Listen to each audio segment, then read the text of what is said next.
오늘 말씀은 이사야서 21장 11절로부터 17절입니다. 이사야서 21장 11절로부터 17절. 우리 한 목소리로 함께 봉독하도록 하겠습니다. 두마에 관한 경고라. 사람이 세일에서 나를 부르되 파수꾼이여 밤이 어떻게 되었느냐. 파수꾼이여 밤이 어떻게 되었느냐. 파수꾼이 이르되 아침이 오나니 밤도 오리라. 내가 물으려거든 물으라. 너희는 돌아올지니라 하더라. 아라비아에 관한 경고라. 드단 대상들이여 너희가 아라비아 수풀에서 유숙하리라. 대마 땅의 주민들아 물을 가져다가 목마른 자에게 주고 떡을 가지고 도피하는 자를 영접하라. 그들이 칼날을 피하며 뺀 칼과 당긴 활과 전쟁의 어려움에서 도망하였음이니라. 주께서 이같이 내게 이르시되 품꾼에 정한 기한같이 1년 내 게달의 영광이 다 쇠멸하리니 게달 자손 중 활 가진 용사의 남은 수가 적으리라 하시니라. 이스라엘의 하나님 여호와의 말씀이니라. 아멘.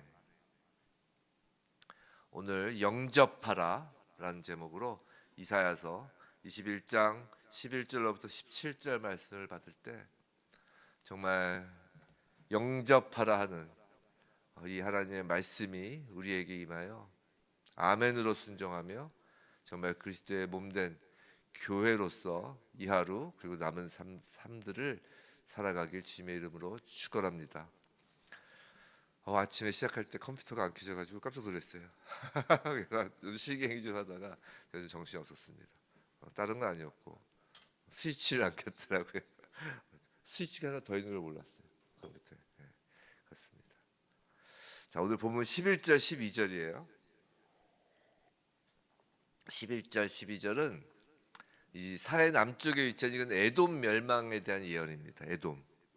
에돔인 걸 어떻게 하느냐? 이제 세일 있잖아요. 세일산이 그 에돔이 이제 에서의 후손들이죠. 야곱의 형 에서의 후손들. 거기 보면 이제 세일산에서 거주한다고 나오잖아요. 그래서 이제 세일에서 나를 부르되라고 했죠. 그래서 에돔에 대한 예언입니다. 또 13절부터 17절까지는 뭐 본문에 나온 것처럼 아라비아에 대한 예언을 말씀하고 있어요. 특별히 아라비아의 두 도시 이름이 나오죠. 드단과 대마. 아라비아에 대한 예언입니다. 먼저 11절 볼게요. 11절 다시 한번 보면 두마에 관한 경고라라고 합니다. 두마라는 그 히브리어의 뜻은 완전한 침묵이라는 뜻이에요. 그래서 완전한 침묵이라는 뜻의 에돔의 한 성읍으로 여겨지는 곳이죠. 그래서 이 두마로 이제 에돔 전체를 상징하는 것입니다. 그 성읍으로 아까 세일도 이제 에돔을 상징하는 것이고요. 이제 에돔에 대한 하나님의 경고는 흥미롭게도 이 에돔 사람들과 이사야 선지자 간의 어떤 질문과 응답 형식으로 되어 있다는 것이 질의응답 형식으로. 자, 11절에 보시면 에돔 사람들이 이제 파수꾼으로 묘사된 이사야 선지자에게 지금 질문을 하는 거예요. 파수꾼이여 밤이 어떻게 되었느냐? 파수꾼이여 밤이 어떻게 되었느냐라고 이제 질문 형식으로 이제 지금 에돔 사람들이 이사야에게 와서 묻는 것이죠. 그래서 밤은 고통과 시련을 상징합니다. 따라서 밤이 어떻게 되었느냐 하는 것은 이 처절한 고통이 언제나 사라지게 되겠느냐라는 말이에요. 이 말이 지금 두 번이나 연속해서 지금 언급됐다는 것은 그만큼 에돔 사람들이 당면한 고통에서 벗어나기를 간절히 소망하고 있음을 나타내는 것입니다. 매우 고통스러운 것이에요. 자, 여기서 에돔 사람들이 당하고 있던 고통은 무엇이냐? 역시나 아수르입니다. 근동 지역 이사야가 활동했던 당시니까 아수르의 그 남진 정책에 따른 것인데 그 당시 아수르의 팽창은 사실 뭐 이스라엘, 뭐 유다, 뭐 애굽뿐만 아니라 근동 지역의 모든 나라에 정말 칠흑 같은 고통의 밤을 가져다 주었어요. 그 아수르가 잔혹하기로 또 유명했잖아요. 잔혹하기로. 그 에돔 사람들의 질문에 대한 이사야 선지자의 대답은 12절입니다. 파수꾼이 이르되 아침이 오나니 밤도 오리라. 내가 물으려거든 물으라. 너희는 돌아올지니라 하더라. 자, 여기서 아침이 오나니 밤도 오리라 라는 것은 이런 말이에요. 아침이 곧 온다. 그러나 밤이 또다시 온다라는 말이에요. 즉 에돔이 잠시는 평안할 것이지만 다시금 이전에 임했던 것 같은 그 고통이 다시 임하게 된다는 것이에요. 이건 이제 에돔이 아수르의 침공을 당해서 이제 조공을 바쳐요, 아수르에게. 잠시는 평안하게 되었지만 곧 이어서 이제 이번에는 바벨론에 또 침공을 당해서 고통을 당하게 되는 그 역사적 사실을 지금 예언하는 것이에요. 그 이사야는 계속해서 대답을 해줍니다. 내가 물으려거든 물으라, 너희는 돌아올지니라 라고 지금 대답을 해주는 거죠. 이건 이런 뜻입니다. 얼마든지 물어보려면 물어봐라. 그런데 진정한 아침을 맞기 원하려거든 이들이 그런 인간적인 방법, 너희들이 생각하는 인간적인 방법으로는 이처럼 계속 물어보는 일이 있을 것이다. 질문은 질문을 꼬리를 이을 것이다. 그러므로 유일하고도 최종적인 방법은 하나님께 돌아오는 것이다. 돌아오라라고 하는 것이에요. 우리가 살면서 인생 속에서 얼마나 많은 질문들을 갖고 삽니까? 뭐 어렸을 때부터 질문을 갖죠. 어렸을 때는 부모한테 나 사랑해? 뭐 그런 질문을 갖죠. 자라면서 이제 사는 게 뭔지, 죽는 게 뭔지, 사람이 뭔지, 뭐 어떤 좀 철학적인 질문들도 하죠. 뭐 갈수록 질문들 합니다. 근데 그 질문이 끊이지 않는다는 거예요. 아무리 인간의 생각으로 맴맴 돌아봐야 머릿속으로. 우리 전도서 봤던 것처럼 헤벨 헛되고 헛되죠. 유일하고도 최종적인 방법은 그 질문이 멈추어지는 것은 하나님께 돌아오라라는 것이죠. 자, 이제 13절에서 17절은 이제 아라비아입니다. 그 중에서도 드단 대상들을 향한 경고이죠. 근데 드단이 하나님의 심판이 된 이유는 무엇일까요? 그건 그들의 경제적 풍요로 인한 교만으로 보고 있어요. 자, 드단은 이제 위치가 자 이제 아수르 있죠, 바벨론 있죠. 이게 동쪽 제국들이잖아요. 그 강대국과 이제 지중해 연안의 왕국들 그리고 이제 애굽을 연결하는 이 삼각점의 꼭지점에 그러니까 그 중앙점에 있는 곳이에요. 그래서 이 세 군데의 세력을 연결하는 중요한 무역 거점이었다고요. 그래서 드단 대상, 우리 아라비아 상인 이런 그 말 많이 하잖아요. 그 드단 대상이 바로 그 낙타의 물건을 싣고 다니면서 장사하는 아라비아 상인들, 대상들. 당시 경제적 부를 이룩한 것으로 유명하였죠. 근데 13절, 자, 아라비아에 관한 경고라. 드단 대상들이여 너희가 아라비아 수풀에서 유숙하리라. 자, 그토록 부유함을 자랑하던 드단 대상들이 자신들의 그 모든 부유함을 잃어버리고 겨우 수풀 속으로 피난하는 그 도망자 신세가 될 것이라는 것이에요. 실제로 이 아라비아 상인들은 이제 바벨론이 이제 점점 힘이 세지려고 하자 이제 바벨론을 도와서 이제 아수르를 대적하려고 했어요. 그래서 돈줄을 대준 것이죠. 요새도 그렇지만 전쟁을 하려면 항상 제일 중요한 게 군대도 중요하지만 돈이잖아요. 경제력이 그 나라의 군사력이잖아요. 그러니까 이제 아라비아 상인들이 이제 바벨론을 이제 도와준 거예요. 그러다가 이제 아수르의 공격을 받아가지고 자신들의 거주지와 무역로가 이제 유린되는 것입니다. 근데 15절을 보시면 15절은 이제 그들이 칼날을 피하며 이제 아수르의 칼날을 피하는 거예요. 뺀 칼과 당긴 활과 전쟁의 어려움에서 도망하였는데 막 이제 피난 가는 것이죠. 15절에서는 이 전쟁으로 인하여 이 드단 상인들이 겪는 그 고통, 그 피난길을 현장감 있게 묘사하고 있어요. 또 17절 보면 게달 자손 중 활 가진 용사의 남은 수가 적으리라라고 하죠. 이 게달 자손, 이 게달 뭐가 그 아가서 기억나시죠? 게달의 장막 해가지고 술람미 여인을 이야기했던 게달의 장막 같은 술람미 여인. 벌써 아가서 한 지가 꽤 됐네요. 다시 아가서 하고 싶은데 여튼 그래서 이 게달이라는 것은 원래 그 뜻이 뭐예요? 게달이 검다라는 뜻이라고 그때 말했죠. 그래서 술람미 여인이 검은 피부에 거친 피부를 가진 여인, 즉 원래 피부나 장막 등의 그 색깔이 거무스러움한 것을 나타낸 단어라고요, 게달이. 그래서 아라비아의 유목민들을 지칭하는 표현이에요, 이게.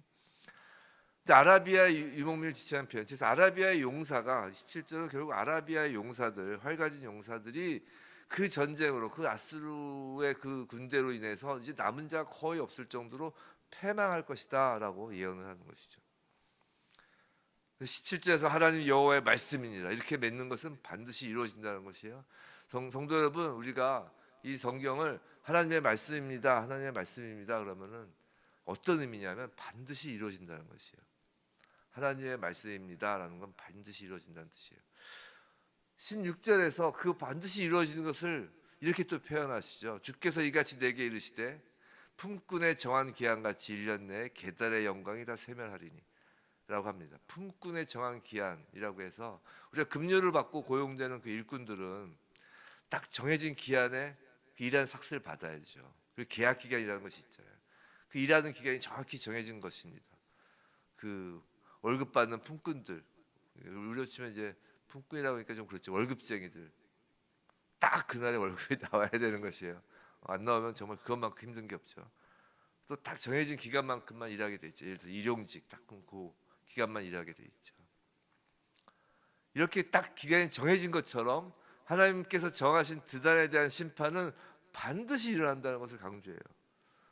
또 그 품꾼의 정한 기간이 1년이라고 했어요. 보통 3년을 했는데 이 당시에 이 당시 근동 지방에는 그 품꾼들이 기본이 3년이었는데 그래서 1년이라고 그런다고요. 무슨 말이냐면 빠른 시간 내에 그 일이 반드시 일어난다는 것이에요.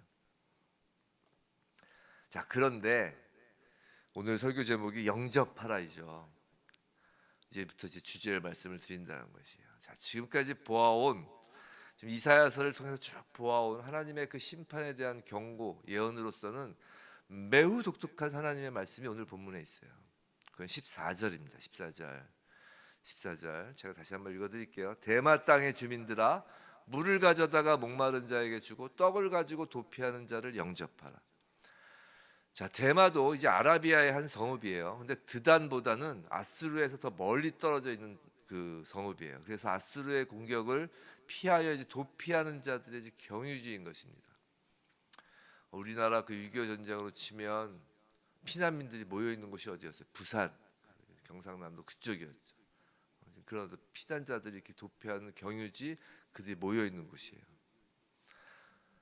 근데 14절은 예언이라기보다는 하나님의 명령이에요. 그러니까 대다 땅의 주민들에게 그 드단 대상들이 이제 피난 온 그 드단 대상들을 지금 영접하라는 거 아니에요. 이건 하나님의 명령이라고요. 여기서 우리가 깨달아야 할 하나님의 섭리가 있어요. 섭리가. 보통 우리는 그 나그네를 대접하고 뭐 그런 것들이 우리에게 좋은 착한 사람이 되라라고 정도만 생각을 하지만 물론 착한 사람이 돼야죠. 근데 그것뿐이 아니라 그것 자체가 하나님의 세상을 운영하는 섭리라고요. 자, 생각해 보세요. 세상 모든 나라의 흥망성쇠, 어떤 공동체, 또 어떤 개인의 그 흥망성쇠는 하나님의 주권 아래에 있음을 우린 이사야서를 통해 배웠어요. 그죠? 자, 아스르가 막 부강해지고 흥황하는 것도 그 배후에, 실질적으로 그 배후에는 하나님 손에 붙잡혀서 누군가의 징계와 누군가를 향한 심판의 도구로 쓰여지기 위해서 붙잡혀서 부강해지고 흥황된 거였잖아요. 자, 북이스라엘, 뭐 암몬, 애굽, 구스, 뭐 또 그 아수르, 또 바벨론, 오늘 본문의 그 에돔, 드단까지 이사야서에서 지금까지 나온 그 패망, 그들의 패망, 그들에 대한 그 멸망은 하나님의 징계이기도 했고 또한 하나님의 심판으로 인한 것이었다고요. 즉 흥망성쇠 다 하나님의 섭리 안에 있었다고요. 그런데 그런 하나님의 징계, 하나님의 심판을 받는 국가, 사람들을 돌봐주라고 또한 하나님이 지금 명령하신다는 거예요. 아이러니하지 않으세요? 그런 생각할 수 있죠. 하나님이 해놓으시고 하나님의 섭리고 하나님께서 그렇게 징계하시고 하나님께서 그렇게 멸망시키셨는데 그 멸망당하고 그 피난당하는 사람들을 또 돌보라고 또 명령하신다고요. 병 주고 약 주고예요. 그게 아니라는 것이에요. 이런 거예요. 어떤 사람이 자신의 잘못으로 인한 대가를 치르고 있다고 합시다. 설사 정말 징계를 받고 있다고 쳐요. 그래서 고난 중에 있다고 칩시다. 그럼 그 사람의 고통, 고난은 자신의 잘못으로 인한 대가니까 그들을 도와야 할 필요가 없는 걸까요? 라는 질문이에요. 하나님의 뜻은 그처럼 자기 잘못으로 인하여 고통을 당하고 있는 자에게도 도움의 손길을 내밀어야 한다는 것입니다.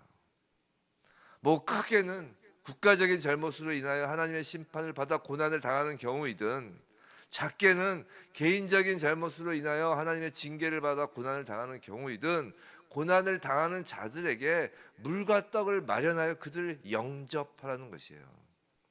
이건 단순한 인도주의를 이야기하는 것이 아니에요. 우리도 모두 다 같은 죄인이었잖아요. 다 같이 하나님의 은혜를 입은 자라는 신앙적 차원에서 당연한 거라고요. 출애굽기에서 출애굽기 23장 5절 이런 말씀이 있어요. 네가 만일 너를 미워하는 자의 나귀가 짐을 싣고 엎드려짐을 보거든. 그러니까 너를 미워하는 자, 즉 너의 원수죠. 그 자의 나귀가 짐을 싣고 엎드려짐을 보거든 그것을 내버려 두지 말고 그것을 도와서 그 짐을 다시 부려주라는 것이잖아요. 잠언 25장 21절에 이런 말씀이 있어요. 네 원수가 배고파하거든 음식을 먹이고 목말라 하거든 물을 마시게 하라. 성경에서 기본적으로 원수라는 표현은 우리 개인 인간적인 원수를 의미한다기보다 하나님을 대적하는 자라고요. 성도 여러분, 하나님의 말씀이에요.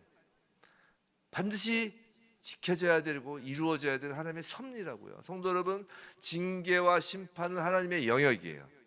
성도인 우리는 죄에 대하여 민감하여 분별하여야 하지만 이것을 무시하는 거 아니에요. 이것 매우 중요하고 반드시 죄에 대하여 민감히 분별하여야 하지만 어저께 말한 그 파수꾼처럼 밤낮을 파수를 쓰면서 민감해야 하지만 그렇다고 해서 죄를 지은 누군가에게 죄를 지은 자들을 우리가 직접 그들을 정죄하고 나의 원수 갚는 일을 내가 하여서는 안 된다는 것이에요.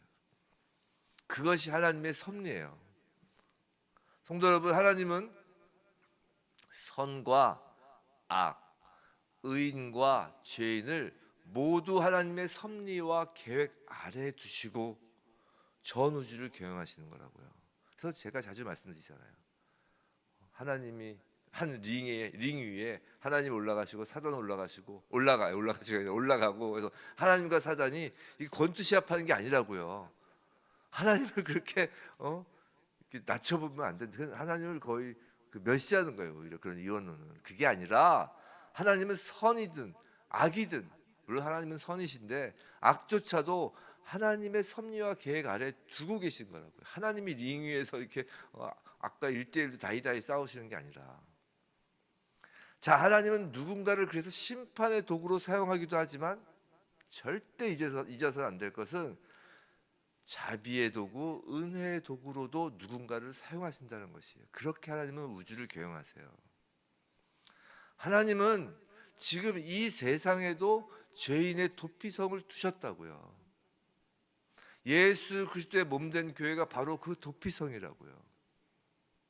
교회는 죄인을 쫓아내고 죄인의 고난을 당연시 여기며 팔짱 끼는 곳이 아니라고요. 죄인을 영접하는 곳이라고요.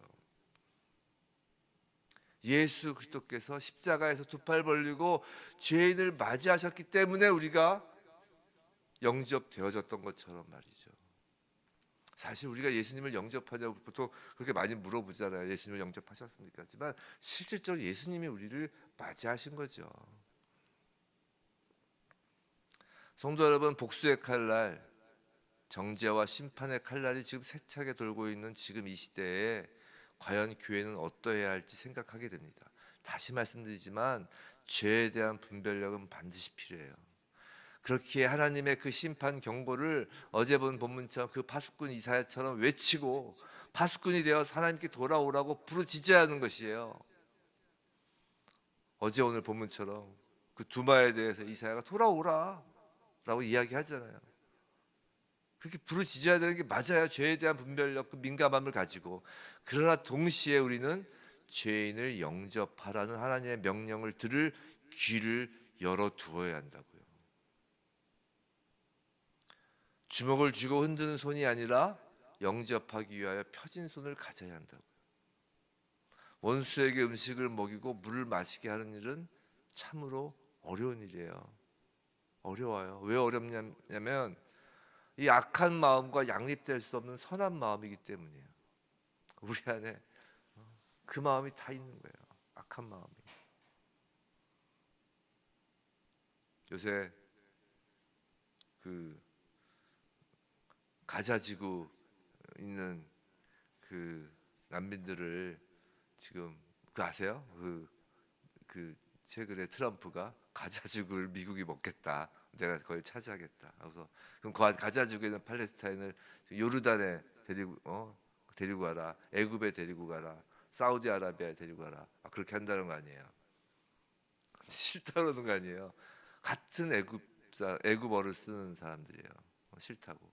뭐 각자의 나라들의 사정이 있겠죠. 만약에 대한민국 보고 데려가라면 어떡하실 거예요? 어떤 마음이 드세요? 이슬람 아웃! 그거예요? 그걸 보면서 그 생각이 들더라고요. 만약에 지금 일본은 받아들이겠다고 했다는 거예요. 일본은 뭐 여러 가지 정치적 외교적 이유가 있겠지만, 국가적 이익이 있겠지만, 교회는 그런 것도 일단 따지지 말고 만약에 대한민국 교회에서 그 부분이 문제가 딱 됐을 때 일단 그들은 이슬람이죠. 더 과격해요. 나라에 위험하죠. 근데 그런 거 다 떠나서 정말 대한민국도 뭐 예를 들어서 한 10만 명 받아달라. 그랬을 때 교회에서 어떤 소리를 내는 게 맞을까요? 난 그 어저께 그 생각이 좀 들더라고요. 그때도 우리가 이슬람 아웃 그럴까요? 그럼 이슬람 아웃하는 하는데 이슬람 국가로 왜 선교는 가세요? 선교사 몇 명 한두 명 가가지고 거기서 순교를 각오하고 하는 거는 박수를 치고, 이 땅에 들어오는 그런 어떤 난민들이 들어온다면 영접해야 되지 않을까? 라는 생각이 어저께 이 말씀을 준비하는데 좀 그 생각이 들더라고요. 그 가자지구 생각해서 만약에 우리나라가 가자지구와 같은 처지가 돼서 저기 어? 시베리아로 옮겨진다고 생각해 보세요. 우리는 그런 역사를 갖고 있잖아요. 강제로 옮겨진 역사를. 시베리아, 뭐 저기 뭐 중국 땅 끝에 옮겨진다고 생각해 보세요. 어려운 건 압니다. 어렵기 때문에 하나님의 영접하라는 그 명령이 우리 마음에 심겨지길 기도해야 되는 것이고, 기도하는 그 가운데 하나님이 일하십니다. 성도 여러분, 교회는 아웃하는 곳이 아니에요. 물론 죄에 대한 분별을 하고, 분명히 예수님도 그 죄에 대한, 죄인을 어떻게 다뤄야 되는지에 대한 것은 가르쳐 주셨어요. 그건 교회의 거룩을 유지하기 위한 것이죠. 하지만 교회의 거룩은 거룩한 사람들이 모여서 거룩한 것이 아니에요. 죄인들이 모여져서 거룩해지는 곳입니다. 부디 하나님께서 징계하시고 심판하시는 그 원수라 해도, 그 죄인이라 해도 그들의 고난을 두고 나 몰라라 하는 것은 그건 하나님의 뜻이 아니에요. 하나님께 그들이 돌아오기를 전심으로 일단 바라고, 죄에 대하여 확실한 것은 선포하고, 돌아오기를 전심으로 바라고, 또한 그들을 영접하는, 그들을 손을 벌려 맞아주는 교회가 바로 우리의 길, 그리고 대한민국의 그 심장의 마음에 그런 하나님의 마음을 품은 교회의 마음이 심겨지게, 그것이 대한민국이 더욱 하나님의 마음에 합한 나라가 되는 것이 아닌가 생각합니다. 그런 교회가 바로 우리의 길, 산지교회의 길, 소자교회의 길, 주님의 이름으로 축원합니다.